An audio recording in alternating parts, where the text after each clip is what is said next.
Mi nombre es Vidal y el Señor me concede presentar la palabra de Dios. Los muchachos lo hacen a través de la música, cantamos la palabra de Dios. Hemos dicho esto anteriormente y lo repetimos. No existe tal cosa como música cristiana, existe lírica cristiana. Entonces lo que cantamos es lo lírico, eso es lo importante. La música obviamente es importante y es hermoso disfrutarla y estos muchachos son muy talentosos. Pero a mí me toca el papel de poder expresar o poder compartir la palabra escrita, que en este caso es la Biblia. Así es que es un privilegio saludarles y verles. Si acaso nos están visitando esta mañana, que el Señor nos ha bendecido en cada culto tener visitantes.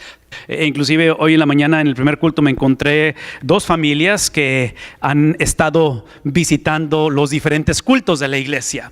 Así es que esa es una bendición también. El 98% de la población de nuestro amado valle es bilingüe. Así es que de inglés pueden cambiar a español o en fin, ese no es un problema para muchos. Entonces es por eso que ofrecemos 3 reuniones y esta es la segunda de 3 cultos. Al terminar este culto empezamos el de las 11 de la mañana, donde Dios mediante entrará otro grupo de gente y muchos de nuestros hijos están ahí en ese culto. Así es que siempre es una bendición recibirles y verles. ¿Alguien recuerda el año 1992? Algunos de ustedes se ve como que todavía no nacían en ese tiempo, pero en el 1992, en ese agosto, que calculo que fue el 19 de agosto si no me equivoco, es el año en que el Señor me concede a mí, por diferentes sucesos y acontecimientos, que no tengo tiempo para darles toda la historia, pero el Señor me concede entrar a la universidad. Y el Señor me mueve del sur del estado de Tamaulipas, 2 años antes, me mueve a la frontera y paso 2 años aquí en la ciudad de Harlingen. Y precisamente en ese agosto del 92, otra vez por diferentes circunstancias, de Harlingen voy a moverme al este de Texas, 4 horas al noreste de Houston, rumbo para la ciudad de Texarkana, por aquel lugar de Shreveport, Louisiana, por aquella área. Y el Señor me concede estar 5 años ahí. En el 92, no sé si ustedes recuerdan, pero hay diferentes sucesos. Y uno de ellos es que en ese tiempo iniciaba o se empezaba a promover lo que se le conoce como la Guerra del Golfo. ¿Sí recuerdan? Esa guerra que se inició allá en los principios de los 90. Un tengo presente de esa guerra es el hecho de que al principio de ella, recuerdo cuando se anunció por primera vez y recuerdo escuchar de ella, pero fue hasta en la noche que regresamos al dormitorio que lo vi por televisión. Estoy hablando de la época en la cual tenías que esperar a que las noticias salieran para informarte de las cosas. Así era en aquel tiempo. No teníamos acceso inmediato a ello. Hace 25 años, ese fue en 1992, que el Señor me concede hacer eso. Si ustedes otra vez le aplanan a la videocasetera o al DVD o al Blu-ray o como le quieran llamar y avanzan la película y estamos ahora en este mes de agosto del 2017, Dios mediante el jueves salimos otra vez para esos rumbos porque nuestra hija la mayor va a entrar precisamente a esa misma universidad, 25 años después.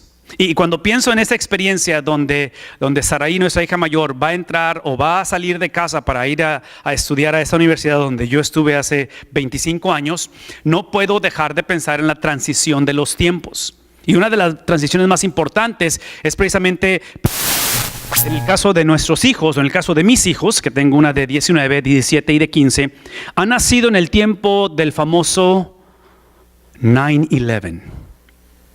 ¿Recuerdan? 9/11, lo que sucede con las torres.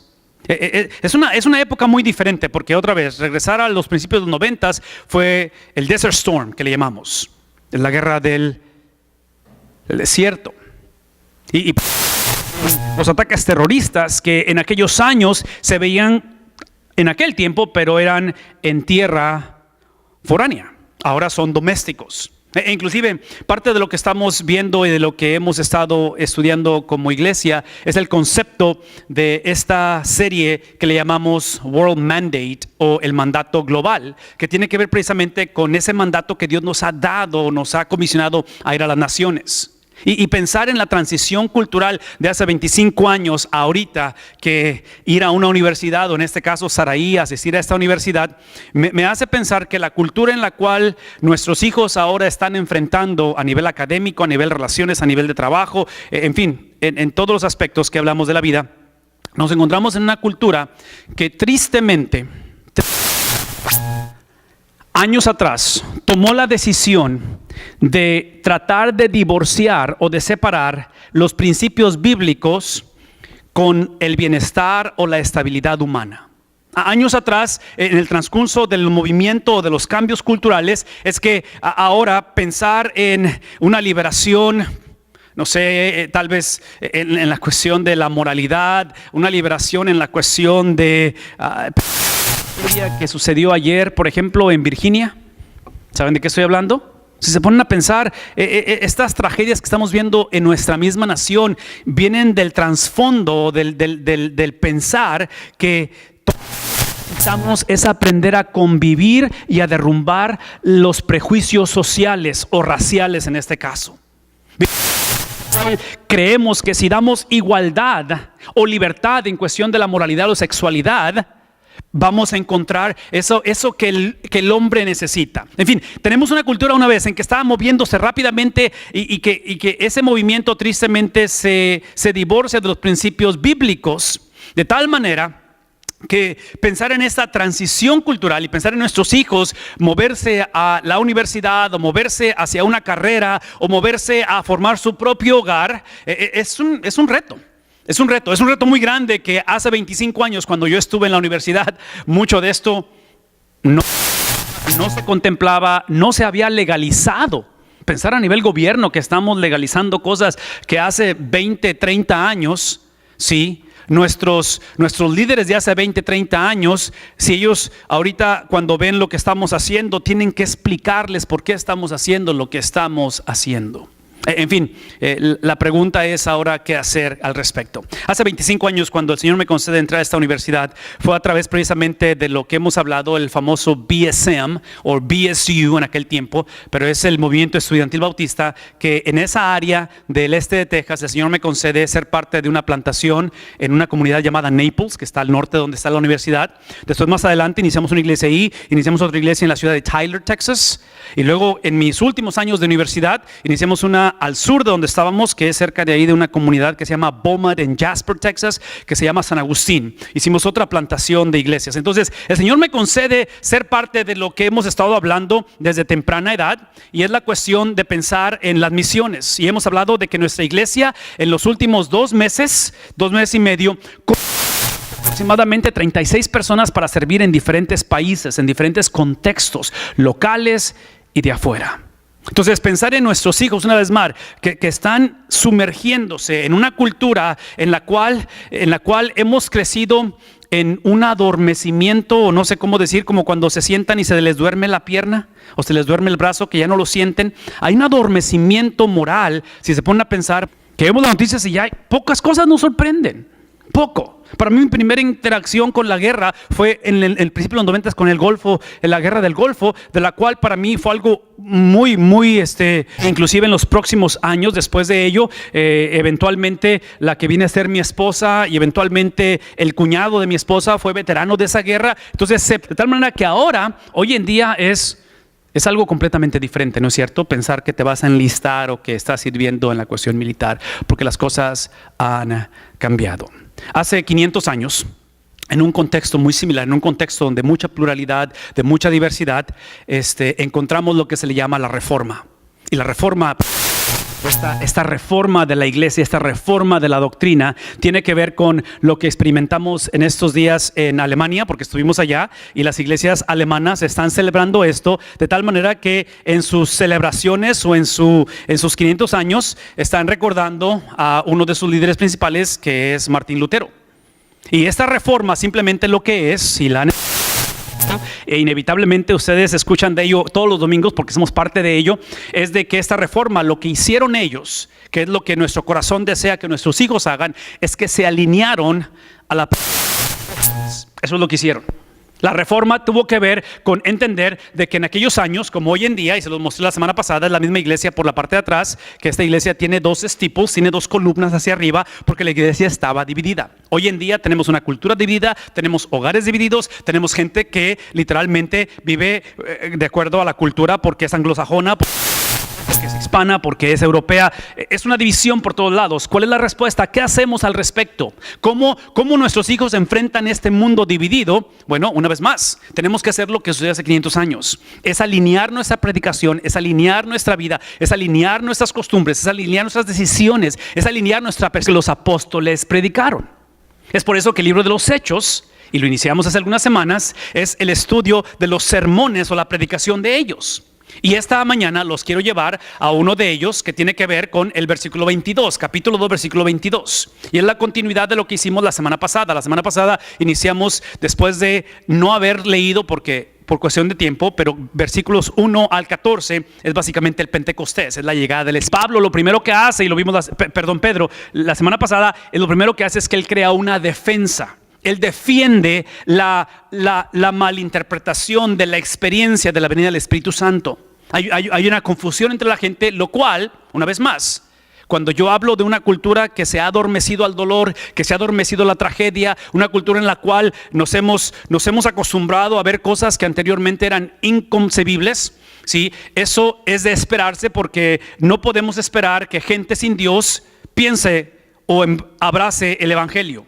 El problema no es cuando el mundo o la gente actúa de esa manera. El problema es cuando el cristiano o los que decimos ser cristianos son bíblicas o que no son del Señor. Por eso es que Pedro tiene que dar esa defensa, y lo vimos la semana pasada. Hablamos de esos versículos del 14 en adelante, de tal manera que esta mañana, iniciando en el versículo 22, Pedro nos invita a pensar en este mensaje del evangelio una vez más, y dice lo siguiente. Dice: pueblo, ¿de dónde? ¿De qué nación? En otras palabras, piensa por un momento, está hablando a la gente que fueron testigos oculares. Está hablando a la gente que ellos intelectualmente sabían que esto estaba anunciado. Lo leímos la semana pasada. Pedro habla del libro de Job, del Espíritu Santo, de esta era, nueva era del Espíritu.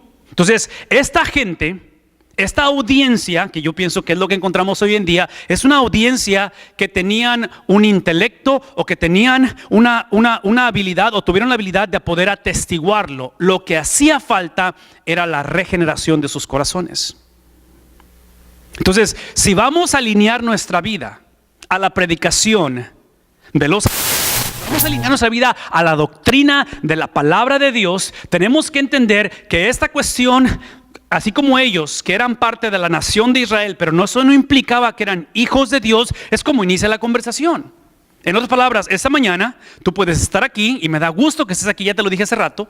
Tú podrás ser el hijo o la hija de alguien que ha conocido del Señor, pero eso no implica que tú seas parte del reino de Dios. Eso no implica que yo sea parte del reino de Dios. Lo que hace que yo sea parte del reino de Dios es entender que en el... no solamente de Israel, no existen VIPs, no existen señoríos, no existen simplemente el detenernos con un intelecto o simplemente con una experiencia. Tiene que estar basado en algo más. ¿Qué es ese algo más? Qué bueno que me preguntaron, porque es lo que dice aquí. Observen lo que dice después. No solamente ustedes son testigos oculares, no solamente ustedes saben o tienen el intelecto, pero ustedes ya vieron las manifestaciones de Dios, y es el Pentecostés, es lo que leímos la semana pasada. Pero ahora necesito que escuchen el evangelio, dice Pedro. Y el evangelio, simplemente Pedro inicia diciendo lo siguiente, y dice: es que Jesús, si el evangelio siempre inicia con Cristo, ¿no es cierto? ¿Sí es cierto eso o no?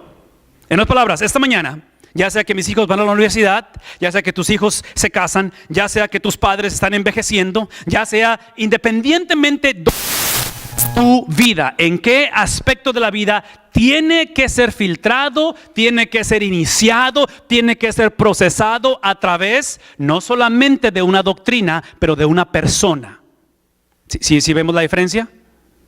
Por favor, escuchen esto, porque el problema es pensar que porque somos del pueblo de Israel, simplemente porque somos testigos oculares, simplemente porque tenemos el conocimiento, eso automáticamente me da la habilidad fuera o separados de la persona de Cristo. Y toda persona que a sabiendas, toda persona que sin remordimiento de conciencia o sin ninguna convicción en el corazón toma decisiones en su vida separados del carácter o la persona de Jesús, abiertamente se los digo, no es cristiano. No lo es. No importa cuánto sepa, no importa qué es lo que ha visto, no importa dónde ha estado o cuánto ha estudiado. E inclusive la ironía de la historia es que Saraí está cristiana, bautista, que es donde yo estudié. Entonces va a ser sumergida en un contexto donde su maestro de biología y de historia y de química y de inglés, todos literalmente es que ser cristiano para enseñar ahí. No van a predicar, pero van a enseñar las materias normales, pero el contexto va a ser cristiano. Eso absolutamente nada. Si el individuo no inicia la conversación como Pedro, Jesús de Nazaret, ahí inicia la conversación. Eso es lo que creó la Reforma hace 500 años. Es que este hombre llamado Martín Lutero se da cuenta que su problema no es con la iglesia, es con Cristo. Y empieza esta revolución. Dice Pedro, este Jesús, por si acaso, después de haberlo visto caminar por 3 años y medio, o 33 años, pero en ese caso su ministerio terrenal, si acaso reacción, después de estar viendo la promesa cumplida que el Espíritu ya descendió y ustedes no saben ni cómo procesar esto, que están acusándolos de que están ebrios. ¿Recuerdan lo que leímos la semana pasada? Dice Pedro, dejemos algo en claro, que él fue un hombre acreditado ¿por quién? En otras palabras, tu opinión, está diciendo Pedro, tu perspectiva, tu experiencia, tu conocimiento, tu trasfondo es importante, pero eso no es lo más importante. ¿Sí me explico? En otras palabras, aprecio de dónde vienes, aprecio que me duele tu pasado y las cosas que te sucedieron, me duelen el corazón, espero que se mejore la cosa, pero al final de la historia, el evangelio inicia con la relación, vean tantito, no entre tu persona y Dios. El evangelio inicia entre la relación entre el Padre y el Hijo. El hombre no necesita una relación con Dios. El hombre necesita primeramente ver la relación entre el Padre y el Hijo. ¿Por qué? Porque el momento en el cual el hombre se relaciona con el Padre, esa relación no está simplemente a la deriva de que tú determinas cómo te relacionas con Dios. Tu relación con Dios depende y está determinada en la relación que el Padre tuvo con el Hijo, donde Pedro dice, independientemente quién pienses tú que es Jesús, fue aprobado por Dios. Él fue aprobado por Dios. El Hijo es la piedra angular. Leemos el Nuevo Testamento, ¿no es cierto? De tal manera que dice Pedro, fue ante ustedes que esta aprobación se manifestó en milagros, se manifestó en ¿qué más? Se manifestó en prodigios, se manifestó de tal manera que cada uno de ellos lo realizó Dios entre ustedes por medio del que Él aprobó. Y dice al final, es por eso que entre todo lo que mencionamos, ustedes están conscientes de ello. En sus hojitas, rápidamente, quiero que pongan lo siguiente. Es que cuando hablamos de la aprobación del Padre para con el Hijo, que es lo más importante, ¿okay? Es que el Padre aprobó las palabras de Jesús. Todo lo que Jesús dijo, el Padre lo aprobó. Véanme tantito, por favor. Yo sé que están escribiendo, pero traten de verme tantito. Sí, estamos hablando de la doctrina. Inicia con la doctrina de Jesús. ¿Qué es lo que Jesús dijo? Y eso se los dije tiempo atrás. Por eso el libro de Hechos está escrito, por eso las epístolas están escritas. Porque los evangelios mencionan lo que Cristo dijo, las epístolas mencionan lo que Cristo quiso decir. Hay una confusión, un divorcio en lo que Cristo dijo con lo que Cristo quiso decir. De tal manera que hoy en día, por favor escúchenme, hoy en día cuando nuestros hijos van a la escuela, muchos de los maestros no son anticristo o antievangelio o antidios. Pero el problema es que tienen su propia versión de Dios, tienen su propia versión del evangelio, tienen su propia versión de lo que Dios o lo que Cristo quiere de ellos. Y lo que tenemos que entender aquí es que cuando Pedro dice que él fue un hombre aprobado por Dios, es que las palabras de Jesús es lo que rige nuestra vida. Él dice que sus hechos, cómo él actuó. Entonces por eso es que nosotros como cristianos somos salvos por obras, por las obras de Cristo. Traducción, en otras palabras, cuando somos salvos, no somos salvos simplemente para desconectarnos de un futuro sin Dios, que es el infierno. Somos salvos al desconectarnos a otra cosa. Lo que nos desconectamos son a que mis obras ahora no están puestas a la deriva. No hago lo que pienso, no hago lo que siento, no hago simplemente lo que creo. Ahora hago lo que Él piensa, ahora hago lo que Él cree, ahora hago lo que Él siente. Que él piensa, Cristo, si no sé lo que Cristo piensa, si no sé lo que Cristo hizo, es obvio que mis hechos no van a reflejar ello. Y al final, vean esto, su estilo de vida. Entonces, una vez más, cuando la conversación del evangelio en un mundo que está literalmente moviéndose en una rapidez increíble, en cambios y en transiciones, y que en su gran mayoría están lejos de la palabra del Señor, en un mundo en el cual los casos que nuestros hijos tienen que estudiar en la universidad o en la high school, en cuestión de clases de psicología o de ética, famoso suicidio asistido. ¿Cuándo se había escuchado que existiera un gobierno que amparara o promoviera? ¿Sí? ¿Recuerdan cuando hablan del pacto, se dice? Es el pacto que hacen los doctores cuando gradúan de la universidad y van a ejercer. ¿Saben de qué estoy hablando? Una de las cosas que ellos juran hacer es promover, ¿qué cosa?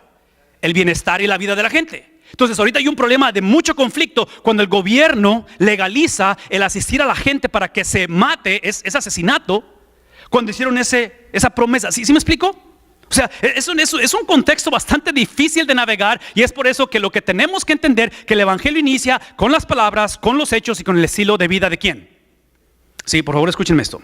Lo que no podemos hacer es seguir reuniéndonos domingo tras domingo, domingo tras domingo, domingo tras domingo, y pensar que el evangelio es que Dios simplemente mejore mis palabras y deje de decir lo que siempre digo porque de repente se me sale. El evangelio no es reunirnos para que Dios me ayude a ser un mejor padre. El evangelio no es simplemente de que nos permita regresar a ser el América de antes y regresemos a las grandes épocas de Estados Unidos. Escúchenme esto. El evangelio no inicia con nosotros.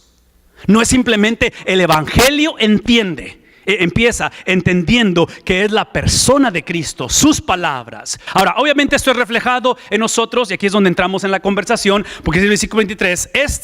Este Cristo que acabo de mencionar, el cual fue aprobado por el Padre en palabra, en hecho, en estilo de vida, es el que literalmente fue entregado según ¿qué cosa? Fue entregado, fue depositado según o de acuerdo al determinado propósito. ¿Qué implica ello? Dios mediante, este próximo fin de semana, el viernes en la mañana, mi esposa y mis hijos y yo estaremos en Shreveport, Louisiana, que es una área cerca ahí donde va a estar Saraí, porque ahí está una base militar. Mi mejor amigo de la universidad, hemos sido amigos por 25, 27 años, ese viernes a las 11 de la mañana es su ceremonia de retiro, su ceremonia donde termina su carrera militar. Y él tiene un rango bastante alto, como él es un capellán, es un pastor que ha servido. Él viene de su última asignatura aquí en Estados Unidos, fue en el Pentágono. Entonces sirvió en el Pentágono, está con las personas de más alto rango a nivel militar, y cuando estaba ahí sirviendo, porque seguido platicamos, y me mencionaba él que para él adelantar su retiro o su salida después de 20 y tantos años de servir, si él se iba para el Medio Oriente a servir en Irak y en Afganistán, se agilizaba esto. Entonces hace 6 meses se fue y ahorita acaba de regresar y regresa para retirarse. ¿A dónde voy es con esto? Cuando él fue asignado, ese tipo de asignatura militar es lo que quiero que piensen cuando dice el apóstol Pedro, un plan o un propósito determinado. Es algo a lo que va a hacer el individuo. En otras palabras, cuando estas personas son asignadas en el contexto militar, van con tareas y preparación específica para ello. La pregunta es esta: ¿cuál fue ese propósito determinado de Cristo aquí en la tierra? Ya explicamos quién es Cristo. Pero ahora el hombre, para poder entender quién es Cristo y quién es Dios, para que no haya confusión, para que no seamos la generación con 2 tipos, donde creemos una cosa el lunes, pero el domingo creemos algo diferente, donde todo está bien y creemos en Dios, pero cuando aprieta el zapato, de repente no sabemos ni para dónde hacernos, ¿sí? Para evitar eso y alineemos nuestra vida a la enseñanza de los apóstoles, tenemos que entender que el propósito determinado no fue que Cristo muriera para que el hombre fuera salvo. Yo obviamente estoy a favor de la salvación del hombre y por eso hacemos lo que hacemos esta mañana. Pero el propósito determinado, la razón por qué Cristo vino a este mundo y Cristo fue entregado al mundo, es para glorificar al Padre. Porque la historia de la humanidad no es simplemente un final feliz en el cielo. El propósito de todo esto no es simplemente que evadamos o evitemos el infierno. El propósito del respirar, el propósito de que mis hijos van a la universidad, de que tus hijos consiguen trabajo, el propósito por qué estás aquí, el propósito por qué existimos es la gloria de Dios. Ese es el propósito de todo. Y quiero que entendamos esto porque lo que es difícil entender muchas de las veces es que este propósito que es la gloria de Dios es lo que el hombre necesita. Sí, el hombre necesita es evitar lo triste y lo pecaminoso del mundo, alejarme de problemas, alejarme de las costumbres que anteriormente me complicaron la vida, alejarme de los errores pasados y simplemente caminar de tal manera que esté la parte buena de Dios y que Dios me bendiga. Si ese no es el propósito de la vida. En otras palabras, es el parte por qué abrazamos las palabras, los hechos y abrazamos el estilo de vida de Jesús, que involucra todo lo que acabo de decir. Pero el propósito es que Dios sea glorificado. Cuando Dios es glorificado, es que el hombre está satisfecho. Es que el hombre es salvo. ¿Sí me explico? Cuando Dios es glorificado, y eso implica que la glorificación de Dios en diferentes circunstancias, siempre y cuando el evento, la circunstancia se alinee con lo que dije hace rato, se alinee con los pensamientos de Cristo, con las actitudes de Cristo y con el estilo de vida de Cristo. Cualquier cosa que hagamos, sintamos, pensamos o digamos, no se alinea con el pensamiento, con la actitud o con el estilo de vida de Cristo, simplemente no glorifica a Dios. Se le llama pecado a eso. Y necesitamos arrepentirnos de ello. Entonces Pedro está diciendo, si el plan determinado, el propósito determinado es que conscientemente, si ustedes creyeron o creen o creerán en Él, el propósito de Cristo es obediencia y glorificación al Padre. En otras palabras, el propósito de Cristo es fortalecer su relación con el Padre, porque todo aquel que pone su confianza en Cristo es para que imite la relación con el Padre. ¿Sí ven lo que está sucediendo aquí? La relación de Cristo y del Padre, de tal manera que esta mañana tu relación con Dios, una vez más, no fue diseñada o no la tienes para que tú digas o pienses cómo me relaciono. Inclusive por eso es que el pensar que mi hija va a la universidad y nuestros hijos van a la universidad, siempre está el riesgo de que dicen, ¿y qué si los jalan esas corrientes o esos movimientos que hay hoy en día? ¿Qué si empiezan a ser influenciados por un tipo de darwinismo o de creacionismo y todo ese tipo de cosas? Sí, la razón que sucede eso es porque cuando nuestros hijos crecieron con una subcultura de que les enseñamos sin enseñarles que lo más importante es que se relacionen con Dios, pero ellos determinan cuál es esa relación con Dios. Ellos dicen cómo relacionarse con Dios. Y por eso Pedro está diciendo, el propósito está determinado y ese propósito está basado en el conocimiento. ¿Qué cosa? En otras palabras, el que ustedes, está diciendo Pedro, ustedes lo hayan crucificado, el que este momento están viendo la manifestación del Espíritu Santo y aún así no aceptan y no creen, no cambia absolutamente nada los designios de Dios. Ahora, yo no sé si estos son buenas noticias o no, porque aquí es donde entra la gente un poquito confusa en predestinación, elección y todo ese rollo. Pero aquí está el punto. Ese es el punto que quiero que entendamos, por encima de todas las cosas.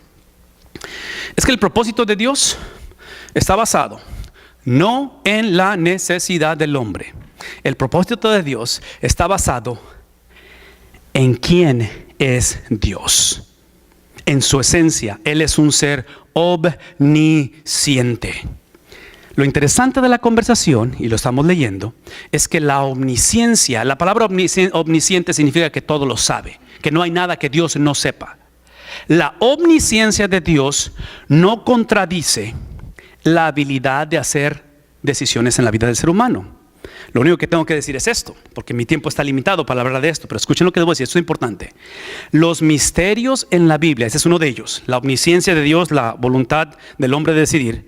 Los misterios en la Biblia no son sinónimo de contradicción. Si hoy en día, ayer estaba escuchando un podcast de unos ateos, porque me encanta escuchar a los ateos dialogar y echarle al cristianismo, y este señor, que son extremadamente capaces y súper educados, estaba diciendo él, esto es lo que dice, yo crecí en la iglesia, mi papá siendo pastor, dice, a los 13 años, una noche me desperté, creció en la iglesia, me desperté, y ahorita es un adulto, dice, despierto, y en la madrugada despierto, y me cayó el 20, y le dice el otro ateo, dice, ¿por qué? ¿Qué sucedió? Porque la pregunta era, ¿cuándo te alejaste de las cosas de la religión o de Dios? Y dice, me cayó el 20 porque cuando lees la historia del libro de Éxodo, que en la salida de Egipto, dice la Biblia que en una ocasión Dios endurece el corazón de Faraón. Y en otro versículo dice que Faraón, ¿qué cosa? Endureció su propio corazón.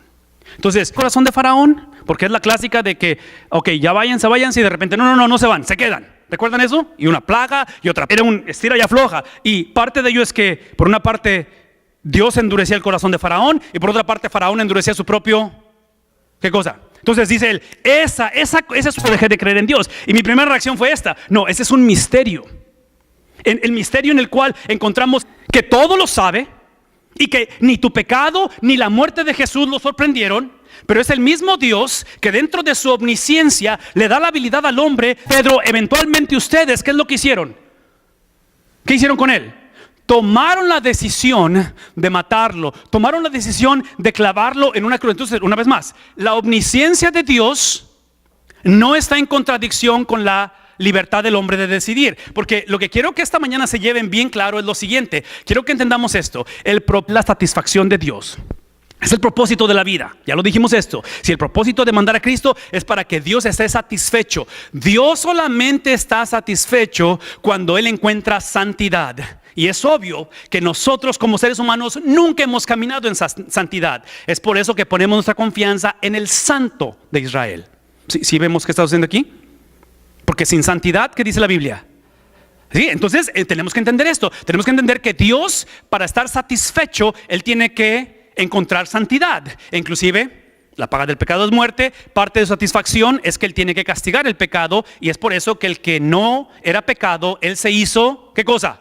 Por nosotros. Entonces en la cruz Él absorbe la ira de Dios. Si encontramos que esa experiencia del propósito de Dios es lo que nos da la opción de escoger, es lo que acabo de explicar, y eso crea lo que está diciéndoles al final, que es el hecho de que fuimos o somos una gente malvada. Nos hace responsables de nuestra condición. Por favor, veme tantito.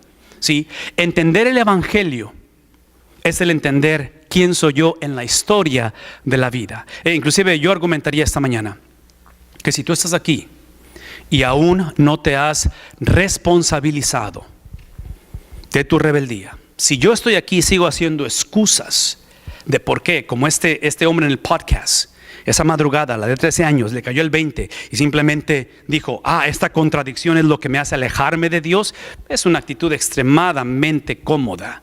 Sí, personas que no se han encontrado con Cristo son personas que siempre van a culpar a alguien de su condición.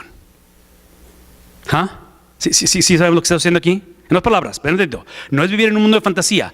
Yo reconocer mi condición es lo que me hace apreciar la satisfacción del Padre, de que en esta vida Cristo no murió para que yo viva el sueño americano. Eso no es el propósito de Dios. No estoy en contra de que progresemos y salgamos adelante. No estoy en contra, obviamente, de que mejoremos. Eso no es el punto. El punto aquí es de que mi razón de existir es para que el Padre esté satisfecho. Y he entendido que la satisfacción del Padre es simplemente encontrada en la relación del Padre. El Padre, de tal manera que lo que llamamos ese proceso de, en inglés es la palabra imputation. Cuando yo le doy mi pecado al Hijo y el Hijo me da a mí su justicia, es lo que ahora hace a un padre satisfecho cuando me ve a través de Jesús. Esta mañana todo lo que quiero que hagamos al concluir nuestro culto, porque estamos ya leyendo los últimos versículos, es que veamos sin embargo. Espero que tu vida esta mañana al salir de aquí le caracterice sin embargo. Si estás aquí, estás casado, espero que tu matrimonio, el día que se tienda tu cuerpo o mi cuerpo en un ataúd y nos pongan en un sepulcro y pongan la lápida encima, mi sugerencia, mi invitación, mi oración es de que mi lápida diga sin embargo. En otras palabras, todo lo que acabo de explicar es bien difícil de procesar porque constantemente se me olvidan las palabras de Cristo. Constantemente, a conveniencia o por ignorancia, ignoro los actos de Cristo y la mayor abrazo el estilo de vida de Cristo. Pero Pedro está diciendo, sin embargo. ¿Sí ven la gracia de Dios? Aun cuando lo crucificaste, aun cuando deliberadamente ignoré el propósito por el cual Él vino, aun cuando he descartado la omnisciencia de Dios, sin embargo, Dios, porque Él estaba satisfecho con el Hijo. ¿Qué hizo con Él? ¿Qué hizo cuando Dios estuvo satisfecho? Lo que todos tememos. Seamos honestos. Porque yo como pastor, como cristiano, yo no le temo a la muerte. Temo morir, pero no le temo a la muerte. ¿Sí me explicó? Yo espero morir así de esas de película, dormido, ya no despertó, estaría padrísimo. Y ya viejón, para que no duela mucho el asunto. Pero no sé cómo voy a morir. Hay muertes muy dolorosas, ¿no es cierto?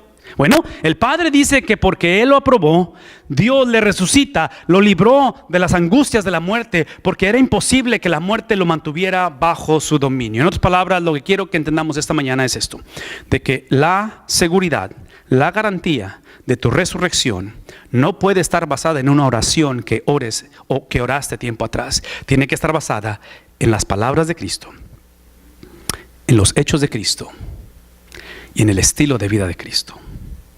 ¿Sí me explico? Eso es lo que garantiza la resurrección. Inicia con una oración, inicia con una experiencia personal, pero es un proceso que continúa y que esta mañana, conforme salimos y llevamos a nuestra hija a la universidad y por primera vez sale de casa y estará sola y tendrá que tomar decisiones sola. Sí, mi oración no es de que sus próximos 2, 4, 5, 7, 20 años estén basados simplemente en una oración que ella hizo, pero que estén basados en que todos los días tiene que abrazar ¿qué cosa?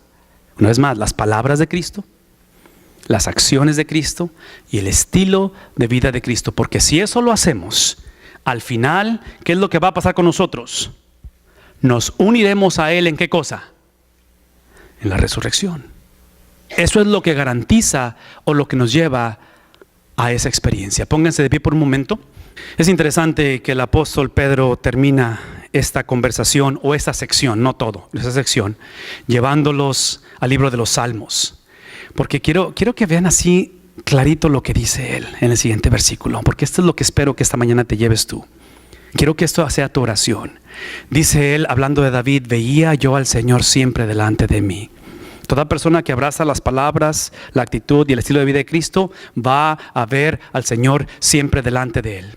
Y lo veía delante de él porque él estaba sentado a mi derecha. ¿Qué pasa cuando Cristo está delante de mí? Cuando está delante de mí, dice él, es por eso que mi corazón, ¿qué le pasaba a mi corazón? Se alegra. Sí, no está diciendo que la cosa cambió, simplemente que está diciendo que el corazón se alegra. Canta de gozo y mi cuerpo tiene la certeza de que vivirá. Vean lo que sucede en ese encuentro con Cristo. En ese encuentro con Cristo, la promesa es que Él no me va a dejar. Y no va a dejar mi vida que termine en el sepulcro y no va a permitir que vea corrupción. Esas son las promesas de abrazar este evangelio. De tal manera que él concluye en el versículo 28 hablando de David y dice, me has dado a conocer los caminos de la vida. De tal manera que independientemente que traiga el futuro, la incertidumbre de la vida, llenarás de alegría mi vida cuando esté ¿dónde? No en la ausencia de problemas, pero cuando estoy ante tu presencia. Ore conmigo.